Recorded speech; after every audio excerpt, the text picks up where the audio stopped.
கூலிப்படை ரவுடிகளிடம் இருந்து செல்போன்கள் பறிமுதல் செய்யப்பட்டிருக்கிறது. புழல் சிறையில் அடைக்கப்பட்டுள்ள கூலிப்படை ரவுடிகளிடம் இருந்து செல்போன்கள் பறிமுதல் செய்யப்பட்டிருப்பதாக அதிகாரிகள் தெரிவித்திருக்கிறார்கள். இது பற்றி விரிவான தகவலை தர காத்திருக்கிறார் செய்தியாளர் செந்தில். கூலிப்படை ரவுடிகளிடமிருந்து எத்தனை செல்போன்கள் பறிமுதல் செய்யப்பட்டிருக்கிறது, என்னென்ன பொருட்கள் பறிமுதல் செய்யப்பட்டிருக்கிறது அவர்களிடமிருந்து?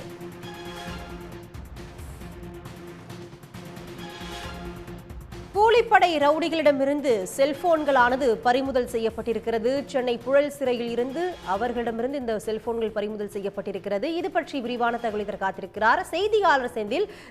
சிறையில் உள்ள கூலிப்படை ரவுடிகளிடமிருந்து என்னென்ன பொருட்கள் கைப்பற்றப்பட்டிருக்கிறது, எத்தனை செல்போன்கள் பறிமுதல் செய்யப்பட்டிருக்கு? சென்னை புழல் தண்டனை சிறை உயர் பாதுகாப்பு பிரிவில் செல்போன்கள், சார்ஜர்கள் பறிமுதல் செய்யப்பட்டிருக்கின்றன. இது தொடர்பாக பிரபல கூலிப்படை கும்பல் தலைவர்கள் 3 பேர் மீது புழல் போலீசார் வழக்கு பதிவு செய்துள்ளதாக புழல் சிறை அதிகாரிகள் தற்போது தெரிவித்திருக்கிறார்கள். சென்னை புழல் தண்டனை சிறை உயர் பாதுகாப்பு பிரிவில் சிறைத்துறை அதிகாரிகள் நேற்று மாலை அதிரடி சோதனையில் ஈடுபட்டுள்ளனர்.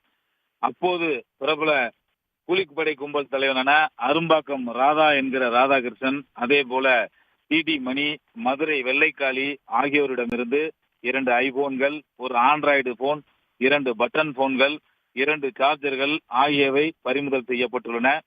சிறைத்துறை அதிகாரிகள் நடத்திய சோதனையில் இவை பறிமுதல் செய்யப்பட்டிருக்கிறது.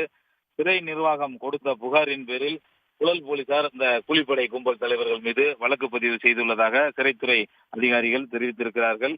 ஏற்கனவே மற்ற சிறைகளை காட்டிலும் இது டபுள் செக்கிங் முறை உள்ள சிறையாகும். இது மட்டுமின்றி இந்த உயர் பாதுகாப்பு பிரிவில் ஜாமர் கருவிகள் பொருத்தப்பட்டுள்ளன.